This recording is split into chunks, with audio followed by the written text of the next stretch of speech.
30वां बाब। और जब राखिल ने देखा कि याकूब से उसके औलाद नहीं होती तो राखिल को अपनी बहन पर रश्क आया।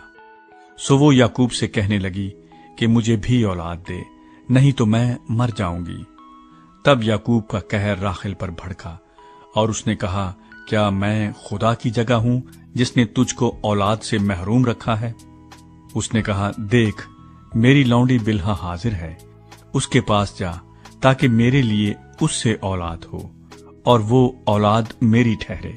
और उसने अपनी लौंडी बिल्हा को उसे दिया कि उसकी बीवी बने, और याकूब उसके पास गया और बिल्हा हामिला हुई और याकूब से उसके बेटा हुआ।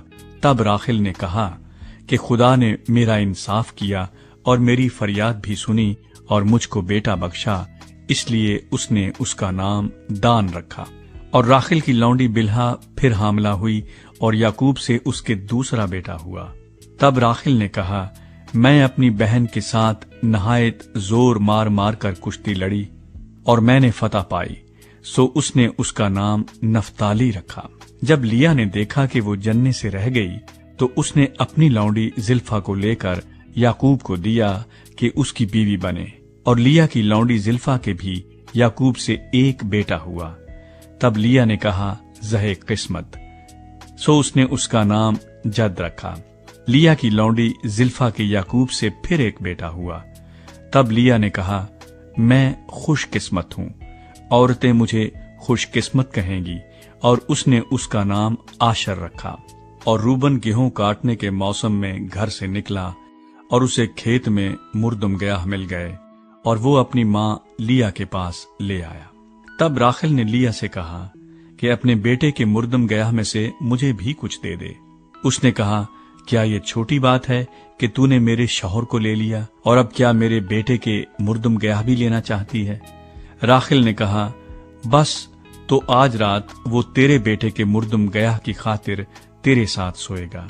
जब याकूब शाम को खेत से आ रहा था तो लिया आगे से उससे मिलने को गई और कहने लगी, तुझे मेरे पास आना होगा, क्योंकि मैंने अपने बेटे के मुर्दम गयाह के बदले तुझे उजरत पर लिया है। सो वो उस रात उसी के साथ सोया। और खुदा ने लिया की सुनी और वो हामिला हुई और याकूब से उसके 5वां बेटा हुआ। तब लिया ने कहा कि खुदा ने मेरी उजरत मुझे दी, क्योंकि मैंने अपने शौहर को अपनी लौंडी दी और उसने उसका नाम इश्कार रखा। और लिया फिर हामिला हुई और याकूब से उसका 6ठा बेटा हुआ। तब लिया ने कहा कि खुदा ने अच्छा मेहर मुझे बख्शा, अब मेरा शौहर मेरे साथ रहेगा, क्योंकि मेरे उससे 6 बेटे हो चुके हैं। सो उसने उसका नाम जबूलून रखा। इसके बाद उसके एक बेटी हुई और उसने उसका नाम दीना रखा। और खुदा ने राखिल को याद किया और खुदा ने उसकी सुनकर उसके रहम को खोला और वो हामिला हुई और उसके बेटा हुआ। तब उसने कहा कि खुदा ने मुझसे रुसवाई दूर की, और उसने उसका नाम यूसुफ ये कहकर रखा कि खुदावंद मुझको एक और बेटा बख्शे। याकूब की लाबन के साथ सौदेबाजी। और जब राखिल से यूसुफ पैदा हुआ तो याकूब ने लाबन से कहा, मुझे रुखसत कर कि मैं अपने घर और अपने वतन को जाऊं। मेरी बीवियां और मेरे बाल बच्चे जिनकी खातिर मैंने तेरी खिदमत की है मेरे हवाले कर और मुझे जाने दे, क्योंकि तू आप जानता है कि मैंने तेरी कैसी खिदमत की है। तब लाबन ने उसे कहा, अगर मुझ पर तेरे करम की नजर है तो यहीं रह, क्योंकि मैं जान गया हूं कि खुदावंद ने तेरे सबब से मुझको बरकत बख्शी है, और ये भी कहा कि मुझसे तू अपनी उजरत ठहरा ले और मैं तुझे दिया करूंगा। उसने उसे कहा कि तू आप जानता है कि मैंने तेरी कैसी खिदमत की और तेरे जानवर मेरे साथ कैसे रहे, क्योंकि मेरे आने से पहले ये थोड़े थे और अब बढ़कर बहुत से हो गए हैं, और खुदावंद ने जहां जहां मेरे कदम पड़े तुझे बरकत बख्शी। अब मैं अपने घर का बंदोबस्त कब करूं? उसने कहा, तुझे मैं क्या दूं? याकूब ने कहा, तू मुझे कुछ न देना, पर अगर तू मेरे लिए एक काम कर दे तो मैं तेरी भेड़ बकरियों को फिर चराऊंगा और उनकी निगहबानी करूंगा।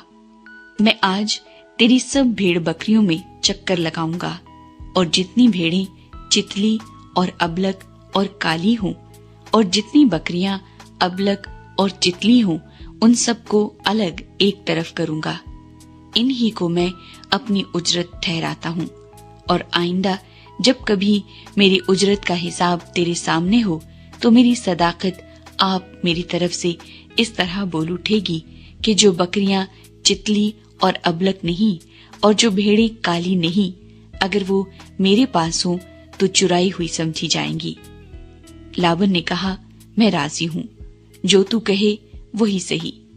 और उसने उसी रोज धारीदार और अबलक बकरों को और सब चितली और अबलक बकरियों को, जिनमें कुछ सफेदी थी, और तमाम काली भेड़ों को अलग करके उनको अपने बेटों के हवाले किया।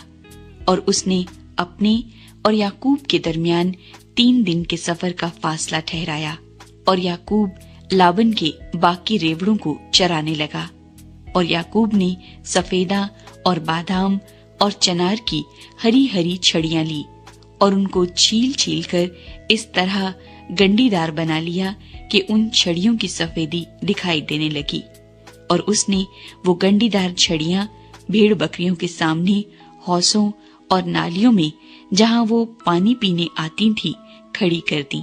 और जब वो पानी पीने आई सो गाभन हो गई, और उन छड़ियों के आगे गाभन होने की वजह से उन्होंने धारीदार चितले और अबलक बच्चे दिए। और याकूब ने भेड़ बकरियों के उन बच्चों को अलग किया, और लाबन की भेड़ बकरियों के मुंह धारीदार और काले बच्चों की तरफ फेर दिए। और उसने अपने रेवड़ों को जुदा किया और लाबन की भेड़ बकरियों में मिलने न दिया। और जब मजबूत भेड़ बकरियां गाभन होती थीं, तो याकूब छड़ियों को नालियों में उनकी आंखों के सामने रख देता था, ताकि वो उन छड़ियों के आगे गाभन हो। पर जब भेड़ बकरियां दुबली होती तो वो उनको वहां नहीं रखता था।